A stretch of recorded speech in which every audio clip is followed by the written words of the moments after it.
اخیراً فردی به نام آقای سید محمود موسوی مجد فرزند سید کاظم که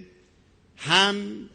به سرویس موساد وصل شده بود و هم به سرویس سیا و در قبال اخذ دلارهای آمریکایی برای اونها در حوزه‌های مختلف امنیتی و به ویژه حوزه نیروهای مسلح من جمله سپاه پیروزمند قدس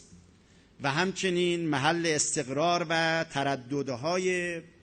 سردار شهید حاج قاسم سلیمانی اطلاعاتی رو جمع‌آوری کرده بود و در اختیار سرویس بیگانه قرار داده بود، با حکم دادگاه انقلاب اسلامی به اعدام محکوم شد و شعبه 19 دیوان عالی کشور هم اخیراً این حکم رو تأیید کرده و به زودی این فرد حکمش اجرا و هم او به سزای اعمالش خواهد رسید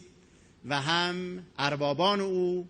قاطعیت و صلابت و اشراف اطلاعاتی جمهوری اسلامی ایران رو مشاهده خواهند کرد.